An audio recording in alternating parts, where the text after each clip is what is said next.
segala akal, itulah yang memelihara hati dan pikiranmu dalam Yesus Kristus.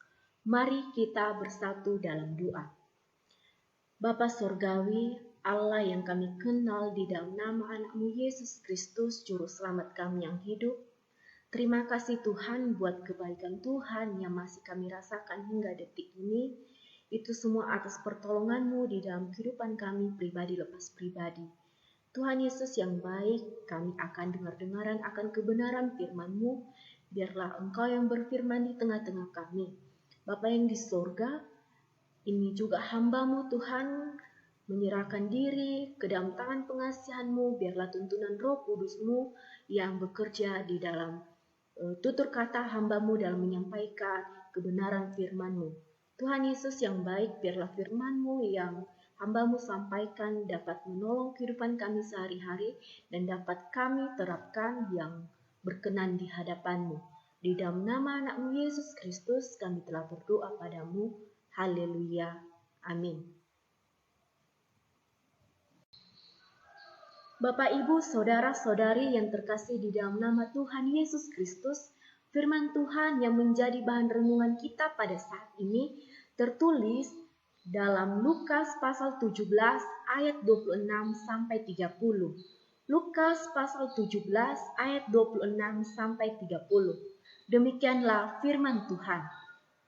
Dan sama seperti terjadi pada zaman Nuh, demikian pula lah halnya kelak pada hari-hari anak manusia. Mereka makan dan minum, mereka kawin dan dikawinkan, sampai kepada hari Nuh masuk ke dalam batra, lalu datanglah air bah dan membinasakan mereka semua. Demikian juga seperti yang terjadi di zaman Lot, mereka makan dan minum, mereka membeli dan menjual, mereka menanam dan membangun. Tetapi pada hari Lot pergi keluar dari Sodom, turunlah hujan api dan hujan belerang dari langit dan membinasakan mereka semua. Demikianlah halnya kelak pada hari di mana anak manusia menyatakan diri. Sejauh demikian pembacaan firman Tuhan.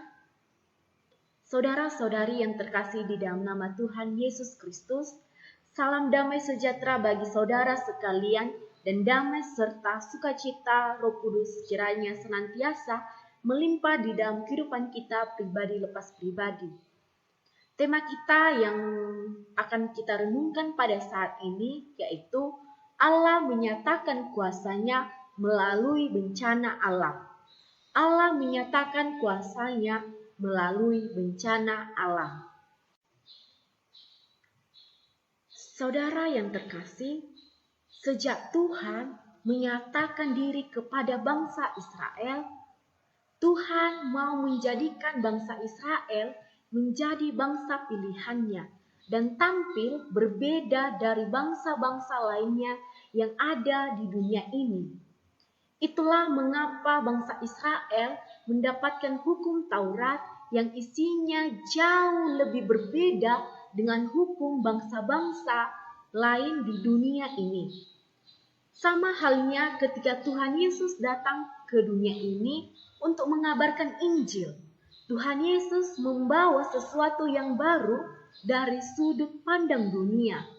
Hukum kasih yang diajarkan Tuhan Yesus membuat para pengikutnya atau kita sebagai orang yang telah menerima Yesus Kristus di dalam kehidupan kita, membuat kita tampil berbeda dengan orang-orang yang ada di sekitar kita. Nah, saat ini kita belajar bagaimana Tuhan Yesus mengingatkan murid-muridnya untuk belajar dari dua kisah dari perjanjian lama, yaitu pada zaman Nuh dan zaman Lot.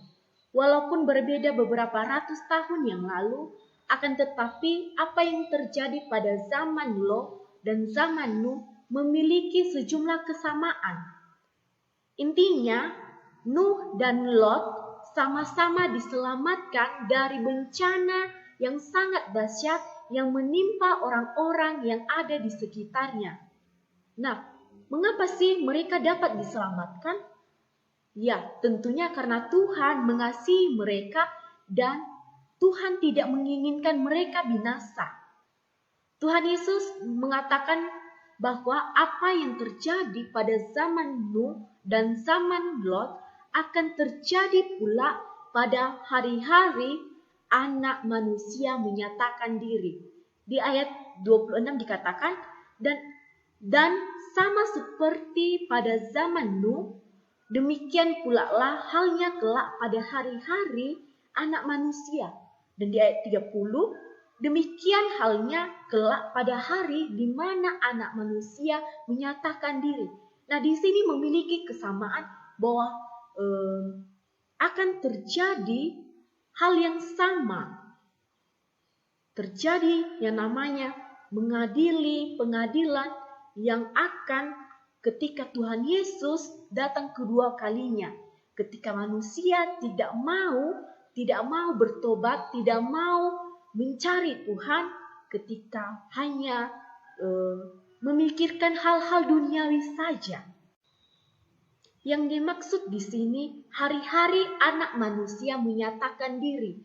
Nah, ketika nantinya Tuhan Yesus datang kedua kalinya sebagai Tuhan dan Hakim yang akan mengadili semua orang yang ada di dunia ini, baik yang masih hidup maupun yang telah mati terdahulu.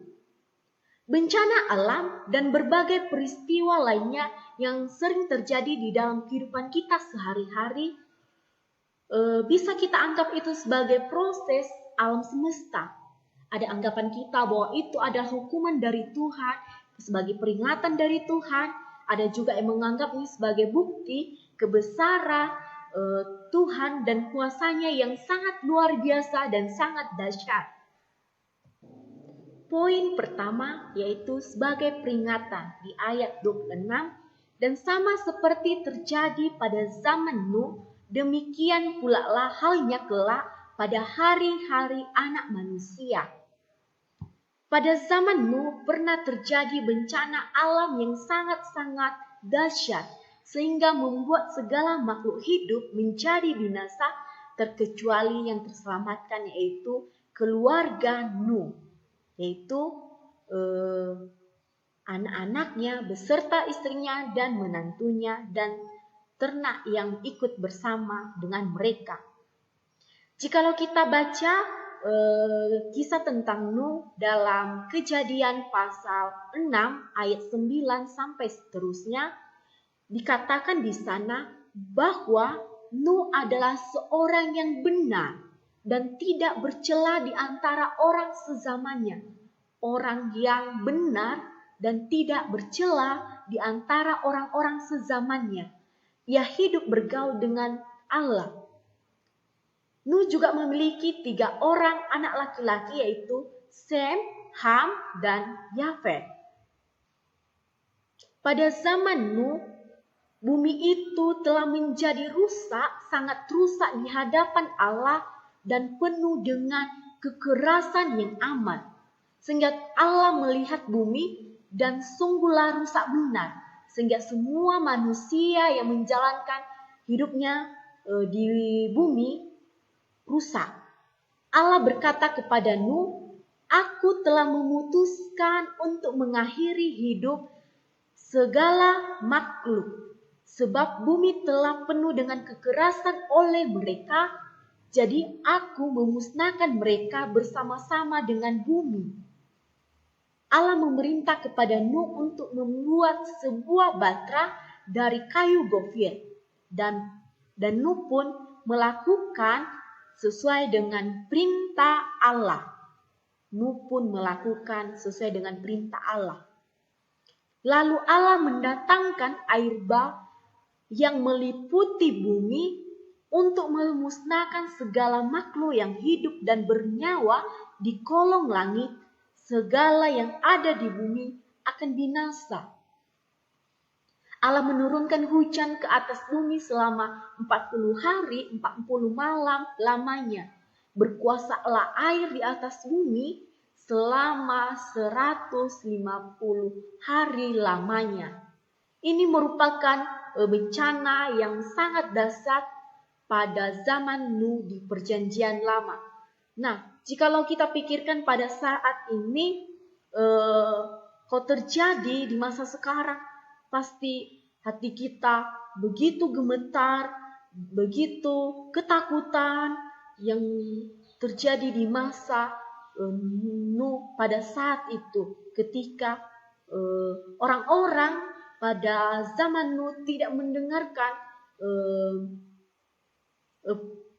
perintah dari Allah untuk mencari Tuhan, tetapi mereka pada saat itu Allah melihat bahwa kehidupan mereka sangatlah rusak. Mereka mementingkan kehidupan mereka tersendiri, tidak ada untuk mencari Tuhan.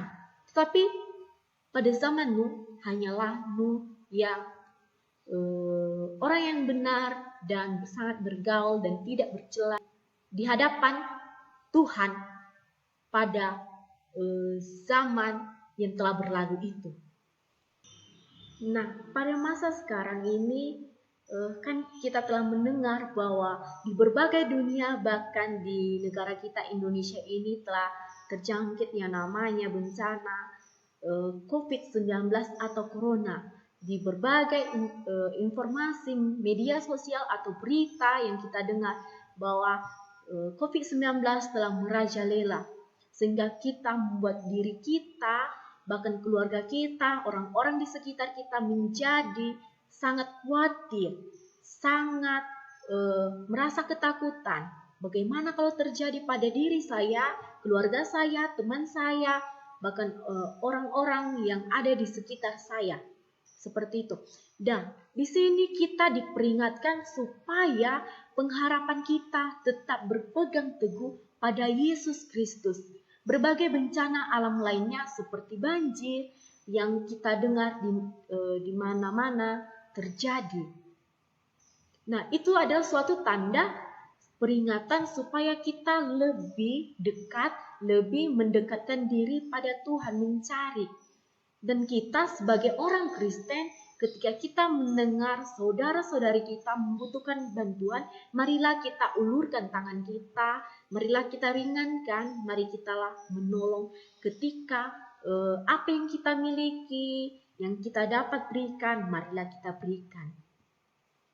Saya memiliki sebuah cerita, yaitu seseorang yang memiliki pakaian baru. Di sini ada dua gadis sedang bercakap-cakap. Tak lama mereka menjadi orang Kristiani yang sungguh-sungguh. Yang satu lagi adalah seorang yang miskin, yang sebelumnya memang benar-benar tidak mengenal Allah. Dan yang satu lagi yang berasal dari lingkungan yang sangat religius. Nah, kedua gadis ini berbincang, mereka menceritakan mengenai pertobatan mereka. Nah, gadis yang hidup dari latar belakang religius bertanya kepada rekannya, bagaimana engkau dapat langsung memberikan tanggapan terhadap Injil saat pertama kali engkau mendengarnya? Nah, sementara aku ini butuh waktu bertahun-tahun untuk melakukannya. Lalu gadis miskin itu pun berkata kepada rekannya, oh, itu sangat mudah.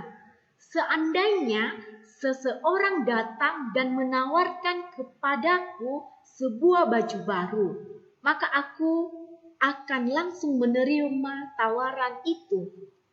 Kan semua pakaianku sudah lama dan usang. Namun di dalam lemarimu pasti penuh dengan pakaian yang sangat bagus. Nah, begitu juga dengan keselamatan. Mungkin engkau sudah puas dengan segala kebaikan yang engkau terima di dalam kehidupanmu.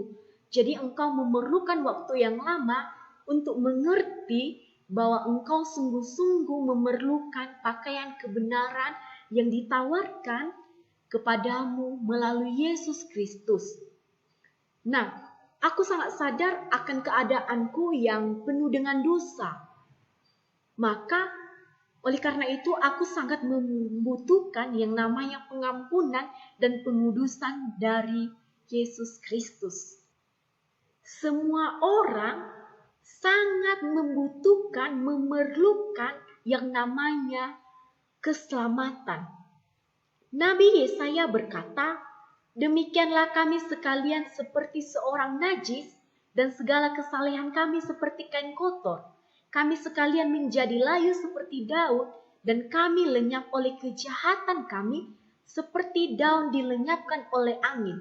Dalam arti, segala kesalehan diibaratkan seperti kain kotor dan akan menjadi layu seperti daun, dan segala kejahatan yang diperbuat seperti daun yang dilenyapkan oleh angin. Oleh karena itu, semua kita yang memang percaya betul-betul meyakini Yesus Kristus hidup di dalam kehidupan kita, bahwa kita membutuhkan yang namanya keselamatan. Kita membutuhkan yang namanya keselamatan. Nah, kita sadar ketika kita miskin secara rohani, maka kita memerlukan yang namanya keselamatan yang tak ternilai harganya melalui iman kita di dalam Yesus Kristus. Maka akan kita diberi baju kebenaran. Lalu, baju apa yang kita kenakan sekarang ini? Maka karena itu, sebaik apapun manusia tidak akan dapat menyelamatkan dirinya sendiri. Di dalam Efesus dikatakan, Efesus pasal 2 ayat 8, "Sebab karena kasih karunia kamu diselamatkan oleh iman, itu bukan hasil usahamu, tetapi pemberian Allah." Itu semua adalah pemberian dari Allah. Dan seburuk apapun manusia, Allah dapat menyelamatkannya. Nah, dapat kita ambil garis besar bahwa di mana sifat atau perbuatan kita yang tidak berkenan di hadapan Tuhan pasti akan ditegur Tuhan, akan diingatkan dari berbagai bencana alam yang ada di sekitar kita. Agar kita tidak menjalankan hidup kita yang rusak di bumi ini sama seperti pada zaman Nuh. Dan berbagai bencana alam yang terjadi di sekitar kita merupakan suatu tanda atau peringatan kepada kita orang-orang yang percaya kepada Yesus Kristus untuk lebih dekat lagi padanya, untuk mencari Dia di dalam kehidupan kita. Demikianlah kuasa Tuhan yang pertama dinyatakan sebagai peringatan kepada umat manusia dalam bencana alam yang amat dahsyat yang terjadi di masa Nuh. Shalom saudara yang terkasih di dalam nama Tuhan Yesus Kristus. Poin yang kedua yaitu terlena dengan kenikmatan dunia. Ayat 27, "Mereka makan dan minum, mereka kawin dan kawinkan, sampai kepada hari Nuh masuk ke dalam batra, lalu datanglah air bah dan membinasakan mereka semua. Demikian juga seperti yang terjadi di zaman Lot, mereka makan dan minum, mereka membeli dan menjual, mereka menanam dan membangun." Pola kehidupan pada zaman Nuh dan zaman Lot menurut Alkitab mengatakan bahwa pada zaman itu manusia melakukan segala aktivitasnya. Manusia makan dan minum, kawin dan dikawinkan, membeli dan menjual, menanam dan membangun. Maka hal demikian merupakan adalah hal yang wajar dalam kacamata duniawi, saudari yang terkasih di dalam nama Tuhan Yesus Kristus. Itu adalah hal yang wajar. Semua orang perlu makan dan minum, bukan? Semua orang yang normal pasti ingin dikawinkan, pastinya. Semua orang juga butuh bekerja dan berusaha juga. Ya, semua itu adalah hal-hal yang wajar, bahkan sangat wajar bagi kita sebagai manusia yang masih hidup di dunia ini. Lalu, di mana letak kesalahan manusia pada zaman Nuh dan zaman Lot? Di sana mereka sangat terlena dengan kenikmatan yang mereka miliki sehingga mereka lupa untuk mencari Tuhan. Mereka makan dan minum, kawin, bekerja, menanam, dan membangun. Semua hanya untuk kepentingan diri sendiri. Mereka melupakan Tuhan, bahkan semakin hidup di dalam dosa yang tidak berkenan di hadapan Tuhan. Orang yang tidak menjadikan Tuhan sebagai prioritas di dalam kehidupannya hanya makan dan minum, kawin, bekerja, dan setelah itu apa? Mati tanpa jaminan keselamatan yang kekal. Orang seperti ini tidak tahu bahwa akan ada kehidupan yang kekal setelah kematian atau setelah kehidupan di dunia ini. Tujuan utama dari orang yang percaya kepada Yesus Kristus yaitu kehidupannya di masa akan datang. Setelah dia hidup di dunia lalu mati, maka dia membutuhkan kehidupan yang kekal di masa akan datang, yaitu yang namanya surga yang kekal. Sehingga hidup kita di dunia ini merupakan hanyalah sementara. Maka selagi kita masih hidup pada saat ini, mari kita pergunakan kehidupan kita menjadi berkat bagi sesama, menjadi percaya akan Yesus Kristus, terima Kristus di dalam kehidupan kita, prioritaskan Tuhan di dalam kehidupan kita yang utama. Di dalam 1 Petrus pasal 1 ayat 17 mengatakan, dan jika kamu menyebutnya Bapa, yaitu Dia yang tanpa memandang muka menghakimi semua orang menurut perbuatannya, maka hendaklah kamu hidup dalam ketakutan selama kamu menumpang di dunia ini. Bumi ini hanya tempat kita sementara, saudari, sehingga kita pun harus lebih fokus kepada tempat tinggal kita yang kekal, yaitu surga. Boleh saja sih kita makan dan minum, kawin, bekerja, menanam, dan membangun, menjual dan membeli, dan menikmati hidup yang kita punya. Akan tetapi jangan lupa, segala sesuatu yang kita lakukan hanya untuk kemuliaan Tuhan saja. Di dalam 1 Korintus pasal 10 ayat 31 dikatakan, jika engkau makan atau jika engkau minum atau jika engkau melakukan segala sesuatu yang lain, lakukanlah semuanya itu untuk kemuliaan Tuhan. Nah, apapun yang kita lakukan, yaitu hanya untuk kemuliaan Tuhan saja. Tuhan harus menjadi fokus utama kita dari segala sesuatu yang kita lakukan. Makan, minum, kawin, bekerja, pelayanan, bahkan apapun yang kita lakukan dalam konteks untuk kemuliaan Tuhan. Dan selalu kita ingat bahwa hidup kita hanyalah sementara di dunia ini. Maka kita memikirkan kehidupan kita di masa akan datang, yaitu untuk mendapatkan keselamatan, memiliki kehidupan yang kekal, yaitu di surga nantinya. Hidup kita harus fokus bagaimana kita mengumpulkan harta di surga, bukan hanya harta di bumi ini. Boleh-boleh saja, tapi ingat, kita harus prioritaskan untuk mengumpulkan harta kita di surga. Karena di dalam Matius pasal 6 ayat 20 dikatakan, tetapi kumpulkanlah bagimu harta di surga. Di surga ngengat dan karat tidak merusaknya dan pencuri tidak membongkarnya. Nah, ketika kita mengumpulkan harta kita di surga, maka ngengat dan karat pun tidak akan merusaknya, bahkan pencuri sekalipun tidak akan membongkarnya serta mencurinya. Nah, ketika kita hanya berfokus saja kepada harta kita di duniawi, hati kita hanya tertuju pada harta duniawi kita saja, maka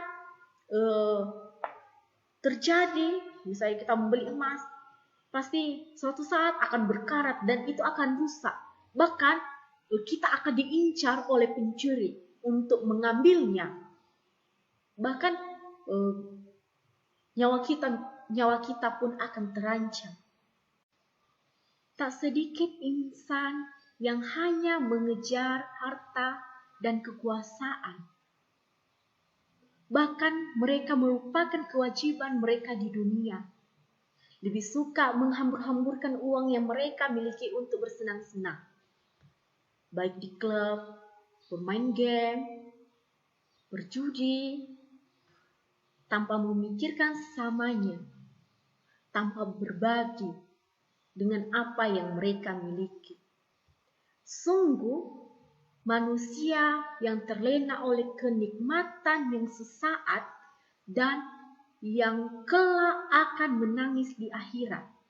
Oleh karena itu, kita sebagai manusia yang hanya memiliki sedikit waktu di dunia ini, janganlah kita menyia-nyiakannya waktu yang ada. Jangan kita terlena oleh kefanaan dunia, jangan terpikat oleh tipuan dunia. Mari kita menggunakan waktu yang ada sebagai kesempatan kita menjadi berkat bagi sesama kita. Tujuan akhir hidup kita yaitu akhirat. Dunia ini hanya untuk pengembaraan kita saja, hanya tempat persinggahan kita. Jangan sampai kita terlalu mencintai dunia sampai lupa dengan dermaga akhirat kehidupan kita, yaitu akhirat. Seimbangkan kehidupan duniawi dan akhirat. Istilah celengan kehidupan kita ini dengan kebaikan. Sehingga kelak di akhirat kita tinggal menikmati jerih payah kita yang di dunia ini.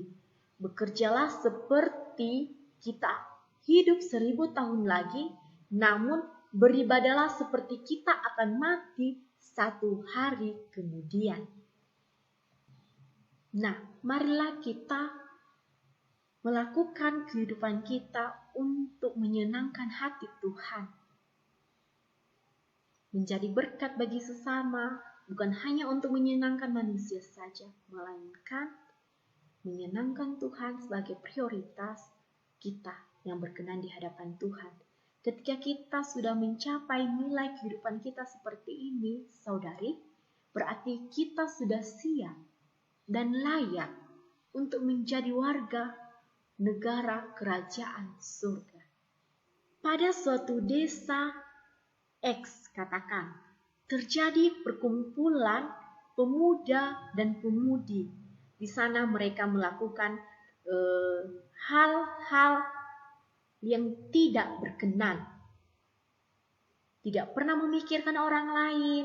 Mereka melakukan pesta pora untuk kesenangan kehidupan mereka saja. Mereka melakukan mabuk-mabukan, minum-minuman keras, sebanyak yang mereka mampu hingga mereka lupa akan kehidupannya.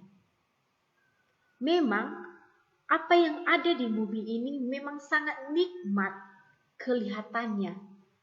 Tetapi jika kita tidak tahu waktu untuk melakukan segala sesuatu dengan baik, maka yang kita rasakan yaitu kehancuran dan terlena dengan kenikmatan atau situasi yang ada. Shalom saudara-saudari yang terkasih di dalam nama Tuhan Yesus Kristus. Poin yang ketiga yaitu tanda kebinasaan. Ayat 29, tapi pada hari Lot pergi keluar dari Sodom, turunlah hujan api dan hujan belerang dari langit dan membinasakan mereka semua.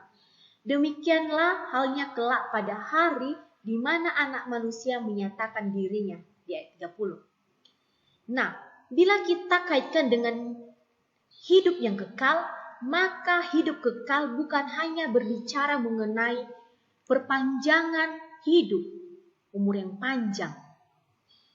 Dalam hal ini, panjangnya hidup nantinya itu di surga. Tetapi juga di dalamnya hidup harus berkualitas, bermutu. Orang yang memiliki Tuhan Yesus dan hidup dalam persekutuan dengan Tuhan adalah orang yang hidupnya bermutu. Bukan hanya nanti di surga, tetapi di masa ia hidup di bumi ini.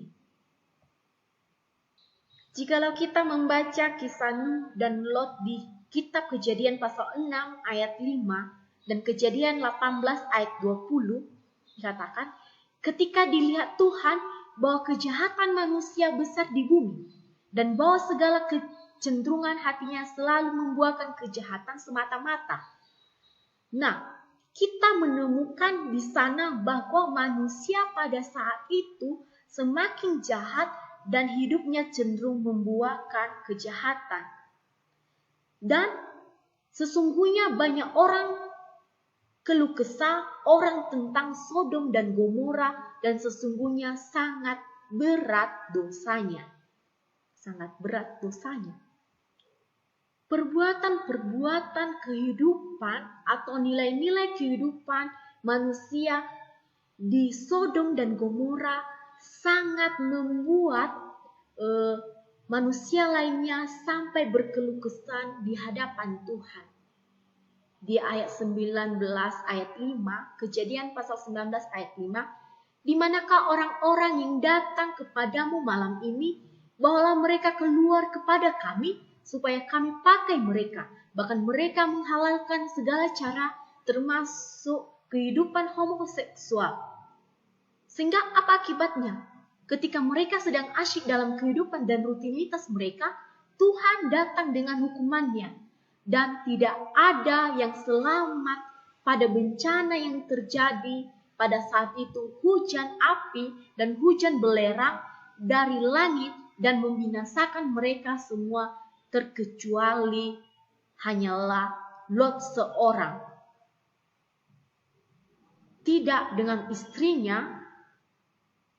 istrinya Lot, yang ketika diperingatkan supaya tidak menoleh ke belakang, tetapi dia tidak percaya.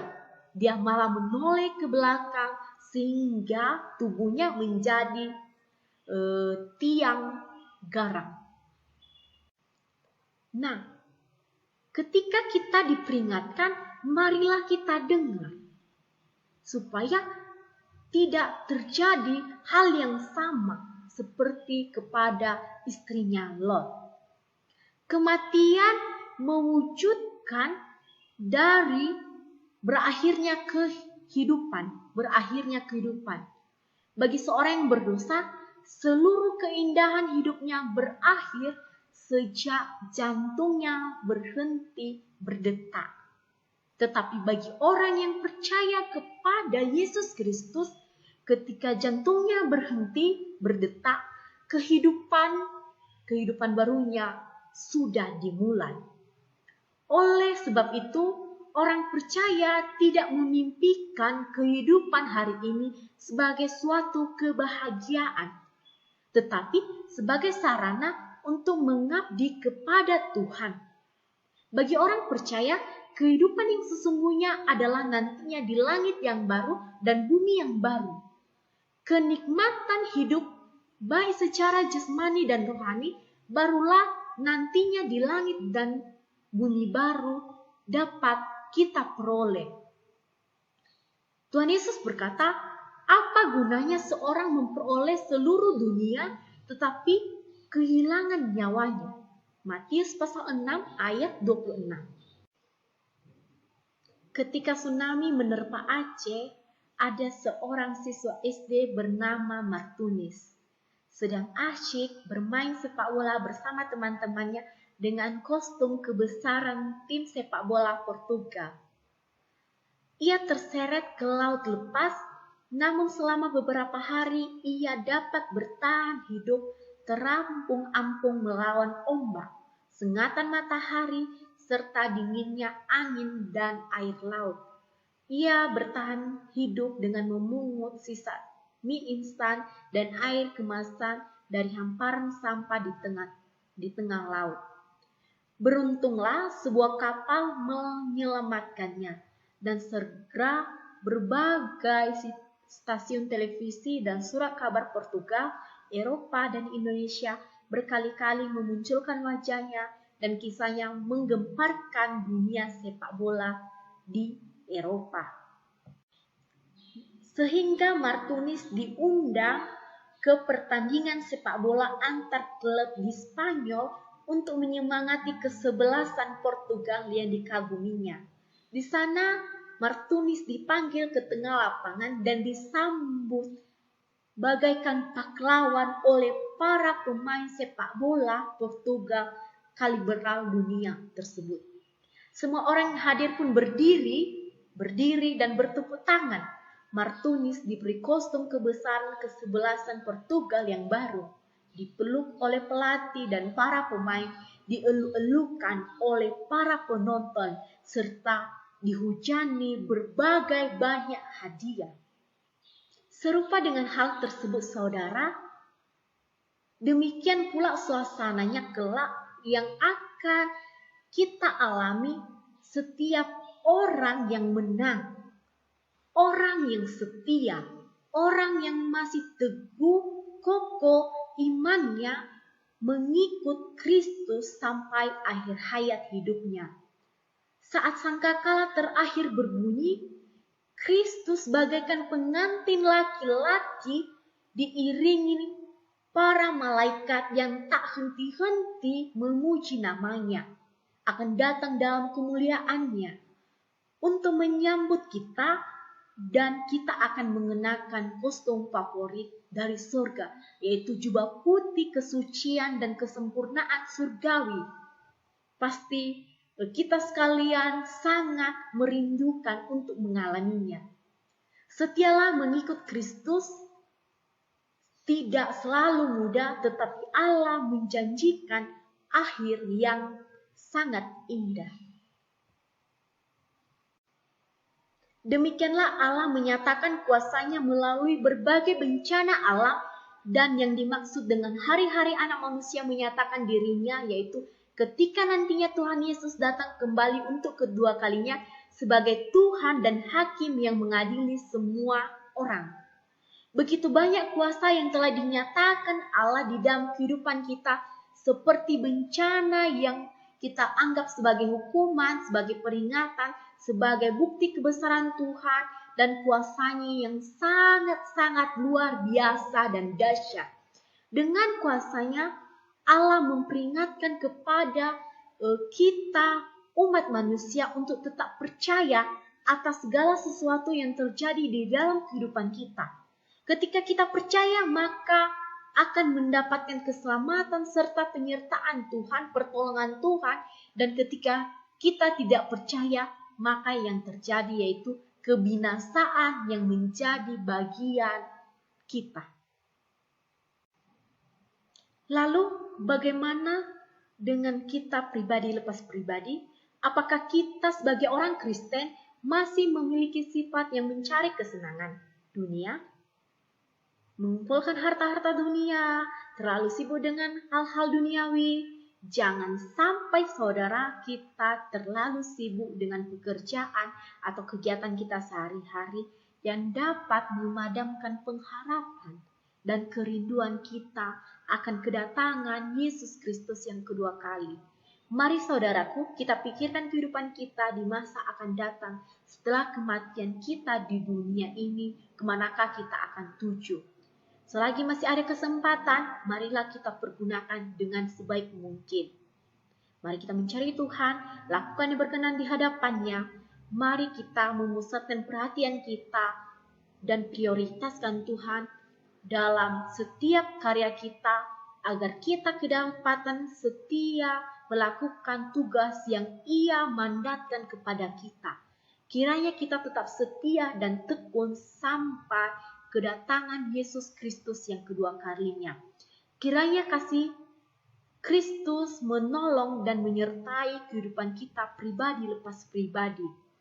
Ingatlah perbuatan-perbuatan yang ajaib dilakukannya, mukjizat-mukjizatnya, dan penghukuman-penghukuman yang diucapkannya.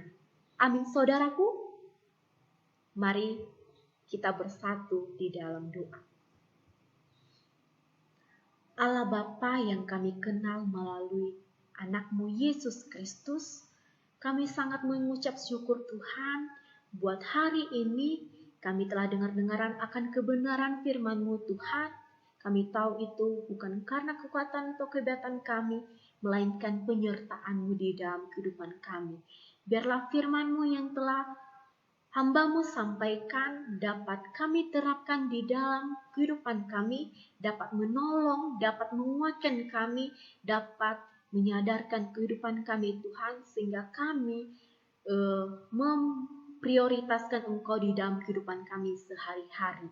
Sehingga pada masa Engkau datang kedua kalinya, Engkau menemukan kami, mendapatkan kami tetap setia, sehingga kami dapat memperoleh mahkota kehidupan yang Engkau janjikan di dalam kehidupan kami, pribadi lepas pribadi. Bapa di surga, inilah kehidupan kami serahkan hanya ke dalam tangan pengasihan Tuhan saja. Di dalam nama anak-Mu Yesus Kristus kami telah berdoa padamu. Amin.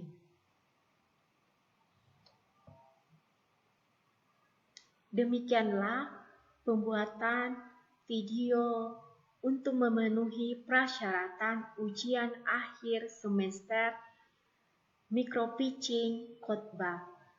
Jikalau ada masukan, kritikan yang dapat membangun saya, itu dengan sangat rendah hati saya mau menerima masukan dan kritikan.